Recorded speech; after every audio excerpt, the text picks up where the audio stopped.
Bonjour tout le monde. Bon, eh ben me revoilà. Je vous avais promis enfin, à vrai dire, je vous avais dit que je vous ferais une vidéo au mois de janvier. Et puis en fin de compte, bah oui, j'ai décidé de la faire un petit peu avant, parce que je sais qu'en janvier, bon déjà il va y avoir les fêtes, puis après en janvier, je pense que je vais avoir des rendez-vous médicaux, examens, etc. Donc je me suis dit que j'allais vous faire une petite vidéo de fin de traitement, voilà, exactement. On peut appeler ça comme ça, de fin de traitement. De ce traitement qui a duré 3 ans, quand même, hein, 3 ans, et faire peut-être aussi un petit récap de tout ce qui m'est arrivé, en essayant de ne pas être trop long, mais bon, pour ceux qui prennent en cours, pour ceux qui n'ont pas envie de se taper les 42 épisodes, mais sinon, bon, vous pouvez toujours le faire, hein. C'est facile, vous tapez le titre avec un numéro d'épisode. Il faut être assez précis dans le titre parce que YouTube fait quand même fait des coupures un peu pour tout ce qui concerne le cancer. Bon, c'est un peu normal parce qu'il y a tellement de charlatans que il sectorise assez bien le truc et c'est souvent des trucs professionnels uniquement qui passent. C'est pas des gens comme moi des patients, il y en a moins que des revues scientifiques, on va dire. Voilà. Ouais, donc 3 ans. Donc ça fait 3 ans exactement là, presque jour pour jour. Je crois que ma première injection, ça a été le 17 décembre 2022. Avant ça, il y a eu tout un parcours, hein, parce que mon cancer, en vérité, il a commencé à donner des signes au printemps 2021, ouais, où j'ai commencé à avoir des difficultés à uriner. C'était pas encore trop grave, mais ça commençait à me gêner quand j'ai été voir et parler pour la première fois avec mon généraliste, le fameux docteur Chevalier. Qui a pris ça plutôt à la légère en me disant qu'à 59 ans c'était tout à fait normal. Voilà, on avait tous ou presque tous des problèmes de prostate. Voilà, prends ça et salut. Voilà, bon, sauf que bah au retour des vacances j'ai insisté et que devant mon insistance il a quand même daigné une prise de sang, des examens qui ont révélé un PSA de 29, c'est déjà énorme, 29.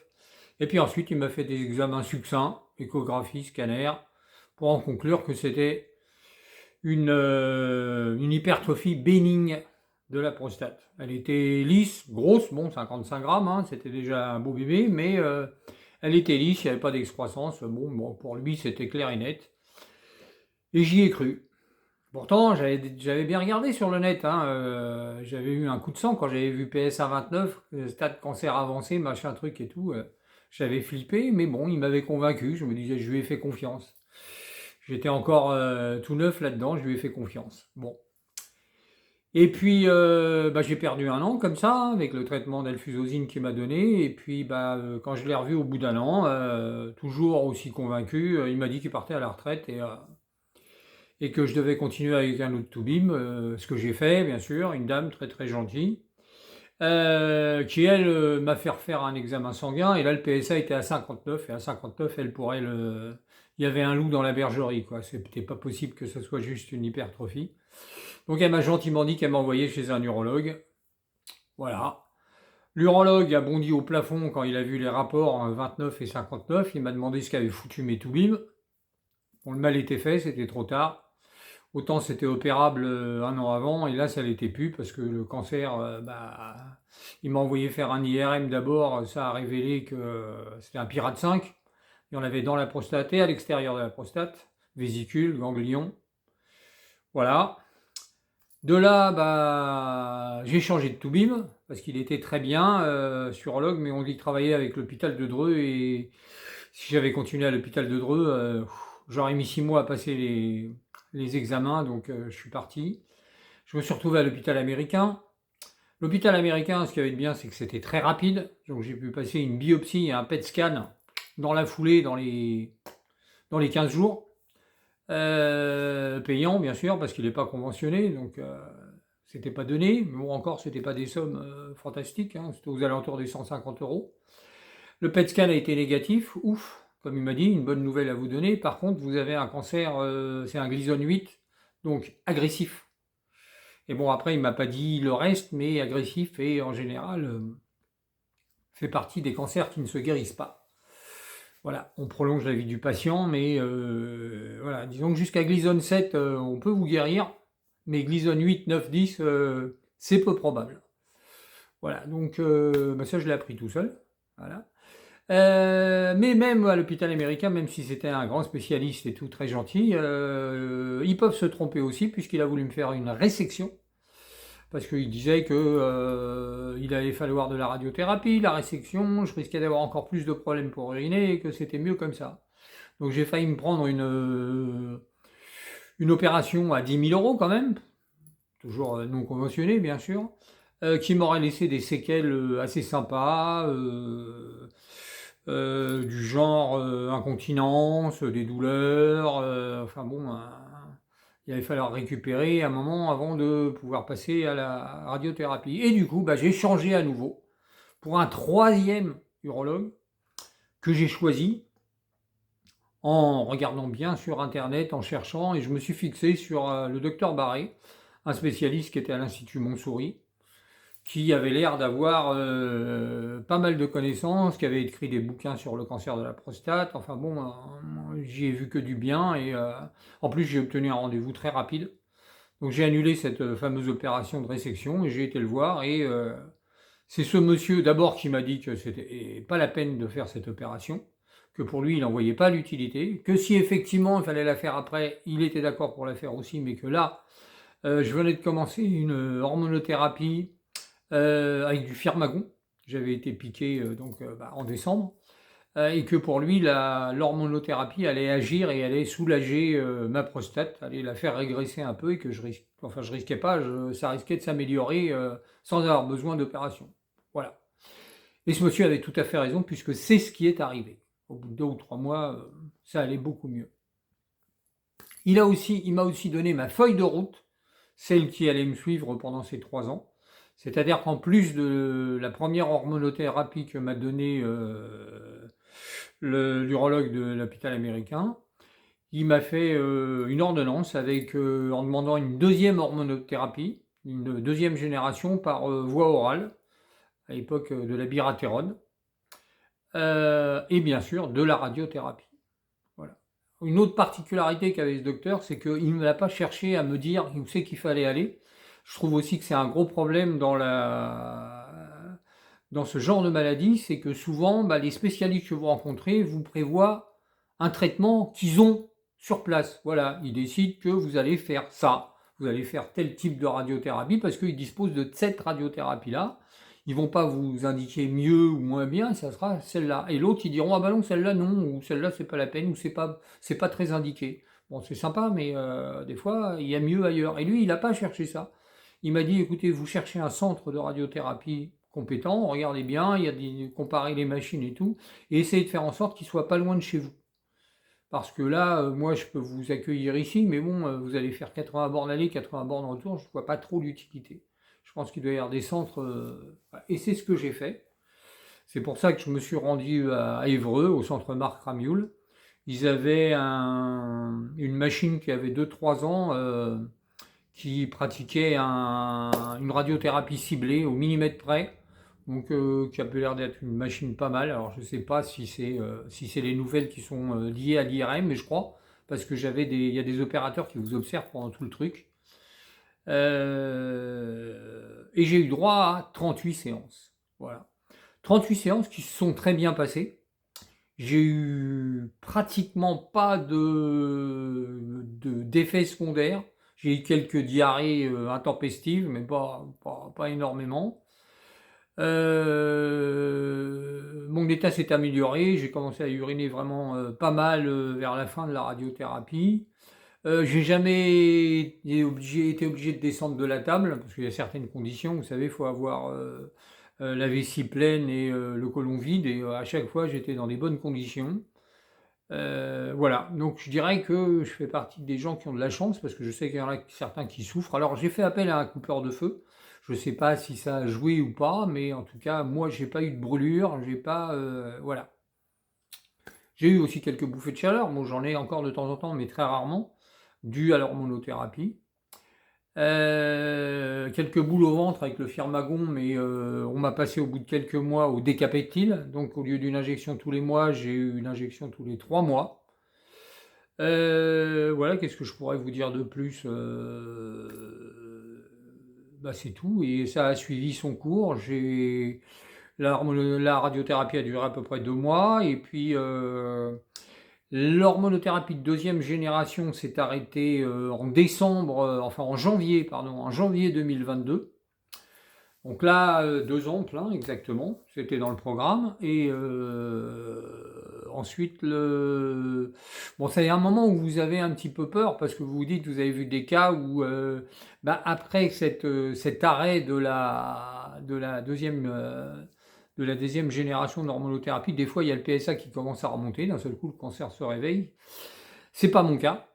Non seulement mon PSA est arrivé très bas à peine 6 mois après la fin de la radiothérapie et est resté tout le temps très bas. Et ça fait 1 an qu'il est à 0,008. C'est-à-dire que c'est considéré comme un PSA indétectable. Et ça bouge pas. J'ai passé 2 IRM de contrôle qui se sont révélés aussi négatifs. J'ai une prostate qui de 90 grammes, parce qu'à l'époque, quand j'étais à 59, elle avait atteint 90 grammes. Elle est maintenant de la taille d'une noisette. D'origine, elle est de la taille d'une noix. Là, c'est d'une noisette. Hein. Elle est carrément, la pauvre petite, elle a pris tellement de rayons que j'ai plus de vésicules. Les vésicules, elles ont cramé. Une partie des ganglions aussi, je suppose. Voilà. Et pour l'instant, il n'y a pas de. À l'IRM, il n'y a rien. C'est important de vous dire ça aussi parce que c'est vrai que l'un des urologues me l'avait dit, l'un des urologues me l'avait dit parce que le mien n'était pas disponible, mais il m'avait dit que mon cas était un cas où la surveillance du PSA n'était pas suffisante. Avec un Gleason 8, 9, il faut de temps en temps passer des IRM de contrôle.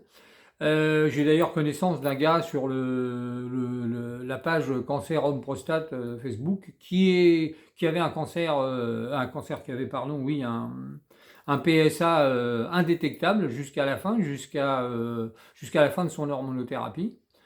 Et bah, quand il a passé un IRM, il s'est révélé qu'il avait des métastases. Comme quoi, vous voyez, le PSA, c'est pas la science infuse, c'est pas toujours juste à 100%. Il peut y avoir des surprises.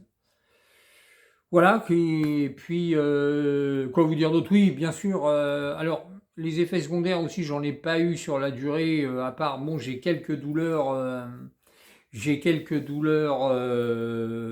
articulaires, c'est l'un des effets secondaires aussi de l'hormonothérapie. Sinon, quoi dire d'autre? J'ai pas perdu de masse musculaire, je n'ai pas eu d'examen d'ostéoporose, je sais pas si c'est nécessaire, comme j'en ai parlé à mon radiothérapeute oncologue, je lui ai dit que je faisais quand même 8 à 10 heures de sport par semaine. J'avais perdu quand même 18 kilos, bon là ça s'est stabilisé, enfin j'en ai 15 de moins quand même, hein. De 92 j'étais passé à 73, et là je suis à 76, 77 kilos, je mesure 1,78 m, donc bah, je suis en très bonne forme physique pour mes 63 ans, ça va plutôt pas mal. Voilà, ça va plutôt pas mal. Maintenant, on arrive. Bah, j'ai eu ma dernière piqûre de décapeptyle ce matin. Voilà. Donc pour solder, c'est 3 ans de traitement. Et à partir de maintenant, bah, comme on dit, ça va être allez, jacta est, comme qui dirait. Bon, en janvier, je vais avoir un rendez-vous à nouveau avec. Je vais repasser des examens sanguins pour voir où ça en est. Et puis, je vais aller voir mon oncologue radiothérapeute. Je vais probablement demander un IRM, à moins qu'il me le donne d'office, mais histoire d'être tranquille. Et puis, bah, je pense qu'on va faire un bilan de tout ça. Et puis, je pense aussi que je vais passer en surveillance active pendant les mois qui suivent, voir un peu ce que ça donne. Hein. J'ai plus de parachute, donc on va voir ce que ça pourra donner au niveau du cancer. De toute façon, bon, c'est pas très dur, hein, prévoir l'avenir. Je dirais, il y a 3-4 solutions qui s'offrent à moi. Hein. Il n'y a pas le cancer en Gleason 8, comme je vous ai dit, c'est du sérieux. Voilà, la première solution, la meilleure, la plus belle, je dirais que c'est presque la plus rare aussi. La radiothérapie a vaincu mon cancer à 100%. Voilà, elle a bousillé toutes les cellules cancéreuses. Il n'y en a plus du tout. L'hormonothérapie a juste entretenu le fait que ça ne revienne pas. et ça veut dire que je suis tranquille. Dans ce cas de figure-là, on pourra dire que j'ai vaincu ce cancer. Mais bon, en Gleason 8, voilà, ça existe peut-être, hein, mais je crois que c'est très rare. Voilà, ça c'est la meilleure des solutions. Voilà. La deuxième hypothèse, je dirais que la radiothérapie a bousillé 90% de mon cancer.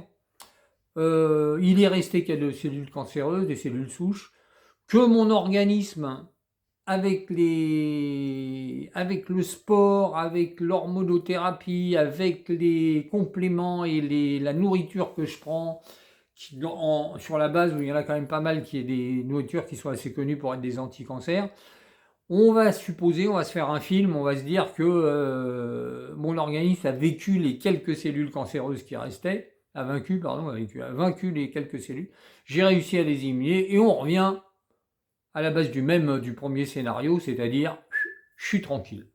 Voilà, j'ai gagné. Bon, ça aussi, on va dire que les probabilités sont très minces. Mais bon, on va espérer, hein, on ne sait jamais. La troisième solution, c'est que le fameux programme Stampede, c'est-à-dire le programme qui associe une hormonothérapie de première et deuxième génération, a fonctionné comme il fallait. C'est-à-dire qu'il a bien assommé mon cancer. Enfin, ce qu'il en restait. Voilà. La radiothérapie a bousillé tout ce qu'elle pouvait bousiller. Et puis, l'hormonothérapie a fait le reste et l'a quand même bien éclaté, sans peut-être l'éliminer. Mais disons qu'il va avoir du mal à revenir.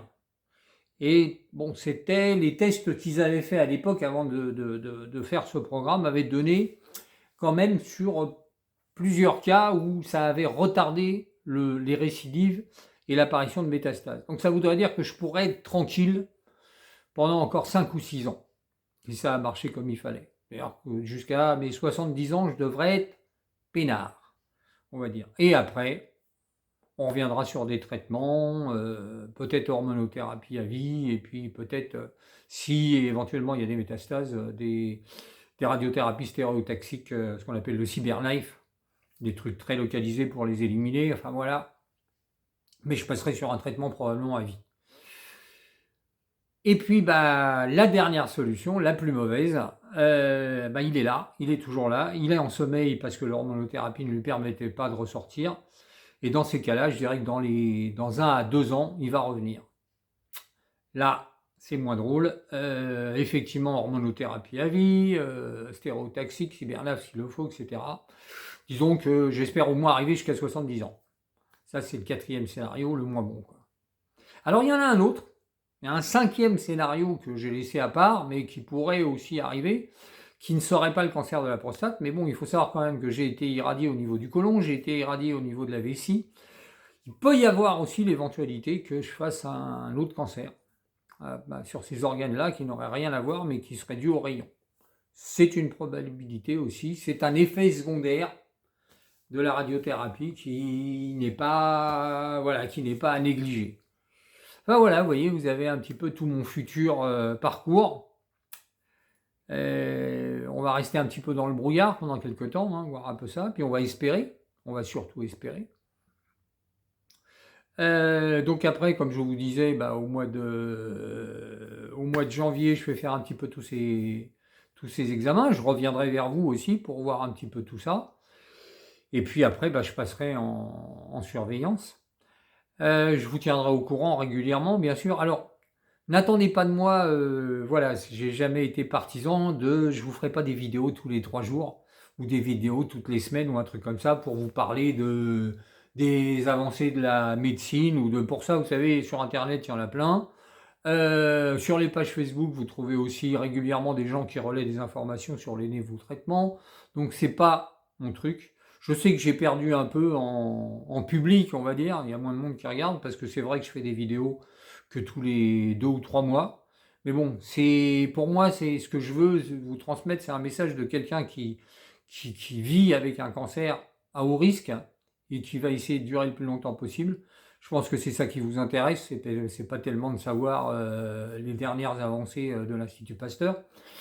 Et puis aussi parce que si vous êtes là, c'est parce que en général, vous êtes comme moi, hein, vous n'êtes pas là en touriste. Donc, ce qui vous intéresse, c'est de voir si, pour parler franchement, c'est de savoir si je vais vivre encore longtemps. Parce que bah, si je vis encore longtemps, ça vous donnera de l'espoir. C'est pour ça aussi que je fais ces vidéos. Voilà. Donc, je reviendrai régulièrement vers vous, je pense tous les 2 ou 3 mois, pour vous donner des nouvelles, voir si ça va. Et puis, chaque fois que je ferai un relevé de PSA, ce sera mes aventures régulières, on va dire. Voilà, bah, je crois que j'ai fait un petit peu le tour de tout ça. Bon, sans oublier aussi que j'espère qu'avec le retour de la testostérone, le cancer, bien sûr, me foutra la paix, mais que par contre, au niveau physique, je vais retrouver un peu de capacité, plus de capacité musculaire, mais j'en ai quasiment pas perdu, hein, avec le sport que je fais, mais j'en aurai encore j'en gagnerai un peu plus. D'autres capacités aussi, celles-là, vous savez lesquelles, hein, je ne vais pas vous faire un dessin. Et puis voilà, hein, j'espère que ces 3 ans n'ont pas tué certaines choses en moi et que je vais arriver à récupérer. Voilà, donc bah écoutez, je vais vous souhaiter de très bonnes fêtes en famille. Profitez bien des vôtres, profitez bien des bons moments, c'est important. Et puis, bah, on se retrouve, je pense, fin janvier, j'aurai des nouvelles pour vous. Voilà, et prenez soin de vous surtout. À bientôt.